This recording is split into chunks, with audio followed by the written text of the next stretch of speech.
না, তিনি যদি করে আপনি কেন করবেন না? আর যদি তিনি না করেন তো মনে রাখবেন, দেখতে মনে হয় নামাজ ভালো জিনিসই তো, আবার এখানে বাধা কেন?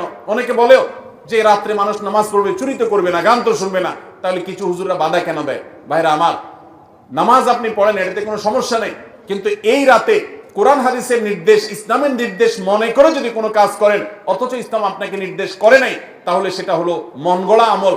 মন গড়া আমলকে বলা হয় বিদআত, আর বিদআত হলো গোমরাহি, ভ্রষ্টতা, ওয়া কুল্লু দালালাতিন ফিন্নার। আর নবীজি বলেছেন সকল ভ্রষ্টতার ঠিকানা কোথায়? জাহান্নাম। আমরা যখন খেতে চাষ করি, চাষ করলে শুধুমাত্র যখন আপনি ধানের গাছ লাগান, শুধু ধান গাছ হয় না সাথে আগাছাও হয়? আগাছা দেখতে ধানের মতো না? আমরা কি সে আগাছাগুলো রেখে দেই নাকি আস্তে আস্তে তুলে ফেলে দেই? যদি কেউ মনে করে আরে ধান গাছ তো অল্প একটু জায়গাতে আছে, আগাছা আগাছার জায়গায় হয়েছে, সমস্যা কি, এই বেচারাকে তুলে কেন মেরে ফেলতে হবে? থাকুক না, ধান গাছও থাকুক, ওইটাও থাকুক, তাহলে ধানের ফসলের ফলন ভালো হবে? আপনার ঈমান এবং আমলের ফলন যদি ভালো হতে হয়, তাহলে বিদআত এবং মন গড়া আমল এগুলো থেকে নিজেকে সরাতে হবে।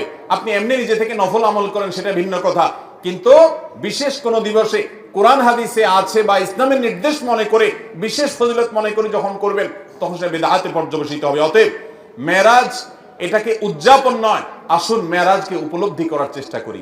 মেরাজকে ঘটা করে পালন করা নয়, বরং মেরাজের শিক্ষাগুলো দিয়ে আমাদের জীবনকে আমরা সাজাবার চেষ্টা করি। চেষ্টা করবো তো ইনশাআল্লাহ। আল্লাহ রাব্বুল আলামিন আমাদের সবাইকে মেরাজের এই গুরুত্ব বুঝার তৌফিক দান করুন। এই মেরাজের অন্যতম বড় শিক্ষা হলো আমাদের প্রিয় নবী সাল্লাল্লাহু আলাইহি সাল্লামের মর্যাদা কত বেশি, এই মেরাজ থেকে আমরা উপলব্ধি করার সুযোগ পাই। কারণ তিনি তার হাবিবকে ডেকে নিয়ে গেছেন এবং অন্য নবীদের সাথে সাক্ষাৎ করিয়েছেন, নবী এবং রাসূলদের ইমামতি করিয়েছেন। এতগুলো বিষয় দিয়ে আল্লাহ তাআলা প্রমাণ করেছেন তার হাবিবের মর্যাদা কত বেশি। সেই সাথে মসজিদে আকসা এবং বাইতুল মাকদিসের যে মর্যাদা অনেক বেশি, সেটাও কিন্তু এই মেরাজের ঘটনা থেকে বোঝা যায় যে আল্লাহর হাবিবকে আল্লাহ তাআলা সেখানে প্রথমে নিয়ে গেছেন এবং বলেছেন কোরআনে যে তার চতুর্পাশে আল্লাহ তাআলা বারাকা দিয়েছেন। অতএব আমরা মেরাজের এই সকল শিক্ষাগুলো আমরা অর্জন করার চেষ্টা করব তো ইনশাআল্লাহ। এই শিক্ষাগুলো ধারণ করব তো আমরা ইনশাআল্লাহ। আল্লাহ আমাদেরকে তৌফিক দান করুন। মোহতারাম হাজরিন, মসজিদে আকসায় যদি কেউ এক রাকাত সালাত আদায় করে, বিভিন্ন রকম বর্ণনা আছে, কোন কোন বর্ণনা আছে আল্লাহ রাব্বুল আলামিন তাকে 500 রাকাত নামাজের সওয়াব দান করবেন।